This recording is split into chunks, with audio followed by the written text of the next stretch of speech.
Hello there. I just wanted to put down a few reflections I've been having about an issue. I guess it's partly issues of social inclusion, I suppose, and things like that. I Because the sort of person I am, uh, I don't really fit into the mainstream of society for various reasons. Whether those are spiritual and religious, or in terms of sexuality, or um, or just in terms of how function, uh, as a person in various ways. Yeah, there's all sorts of things I don't fit into, and obviously I'm at a stage in my life where uh, I've been through most of my so-called working life. And obviously I got through it, and I found my own ways uh,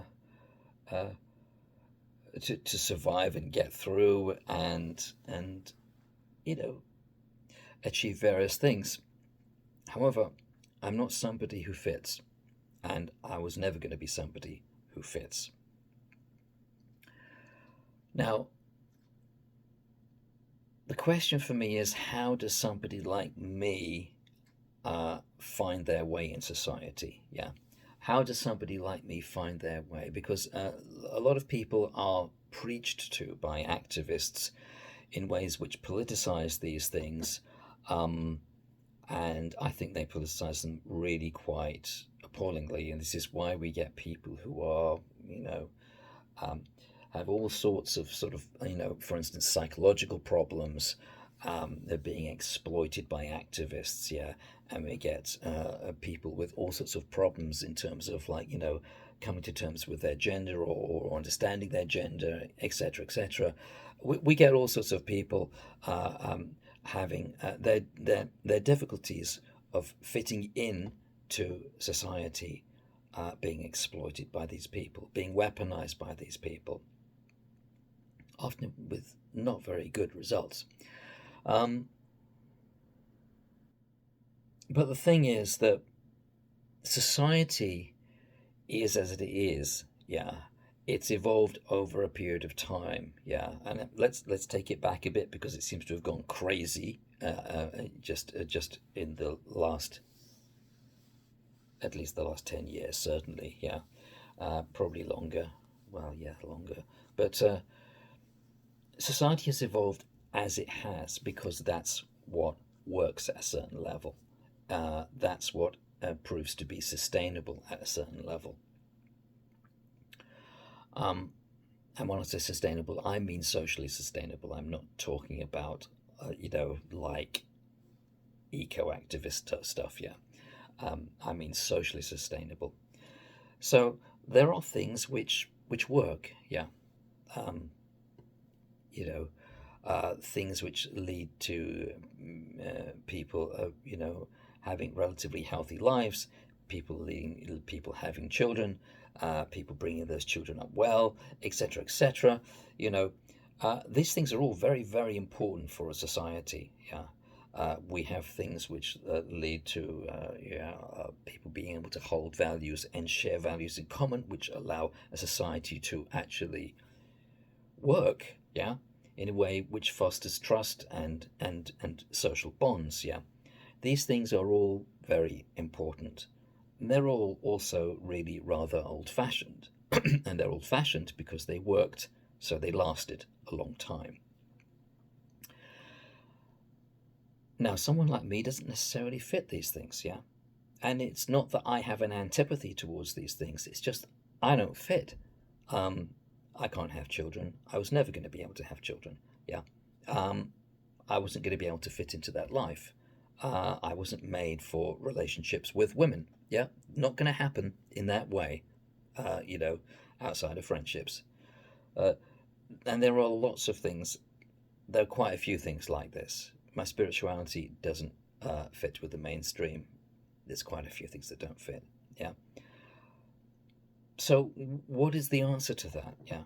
What's the answer to that? Well, the answer to that isn't to seek an alternative which will somehow uh, hack out a space in the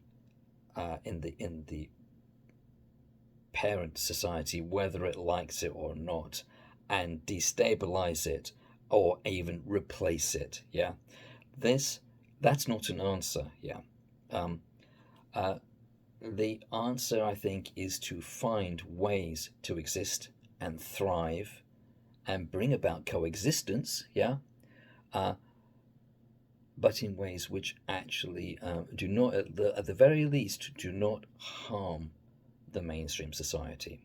And that is how I would put that. Otherwise, you are essentially at war with the society which has proved to be the more long lasting and the more sustainable socially. That effectively is like trying to cut off the branch that you are sitting on the tree. Yeah. And uh, activists have done this, and activists have exploited people's status as minorities and exploited people's status in terms of their psychological status, psychological problems they might have.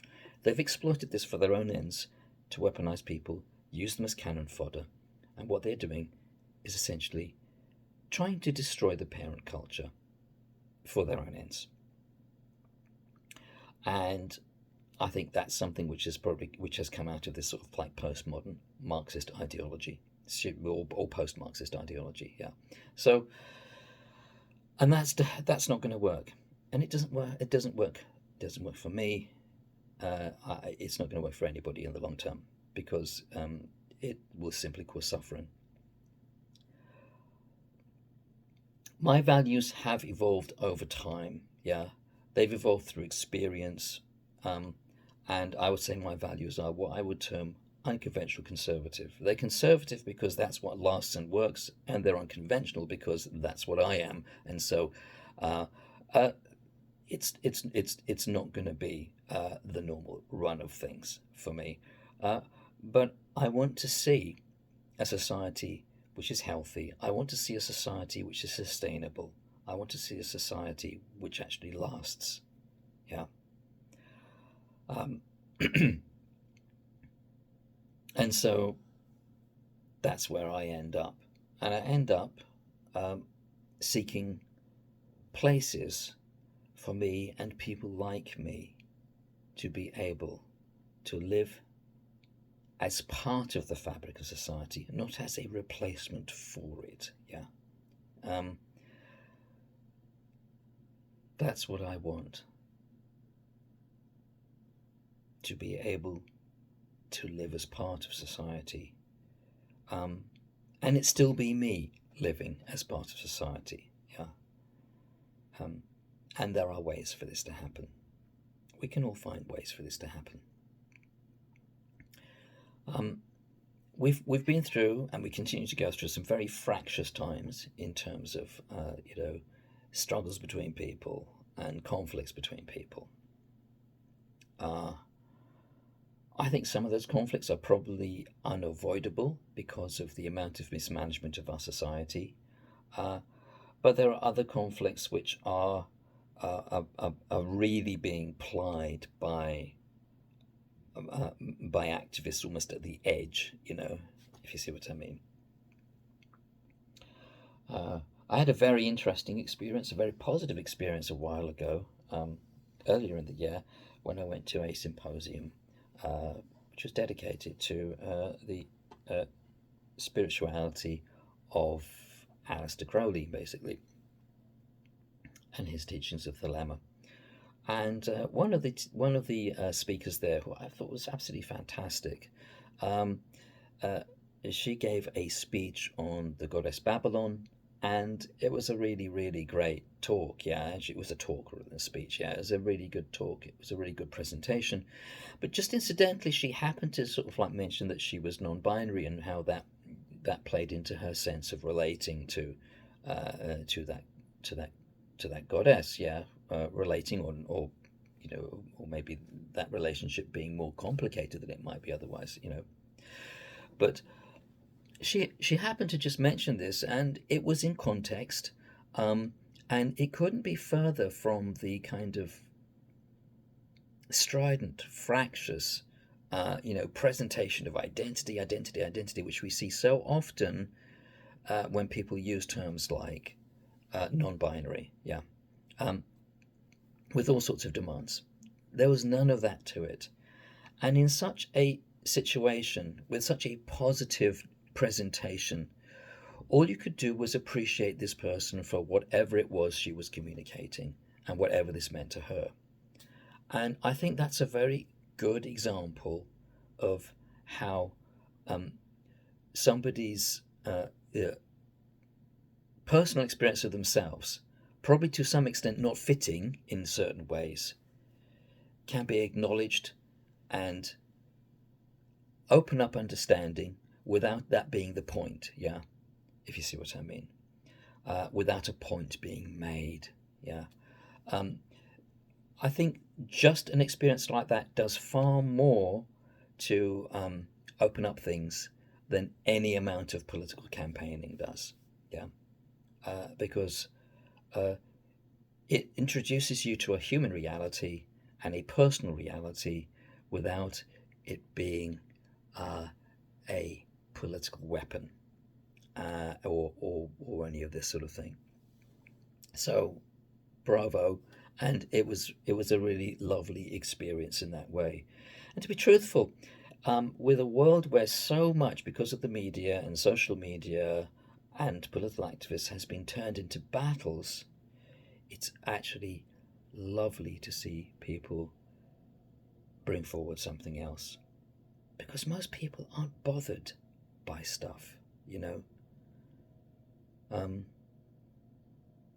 an awful lot of awful lot of battles become ingrained because certain people have decided that there should be a battle where there wasn't one before. Anyway, that's my thoughts for today.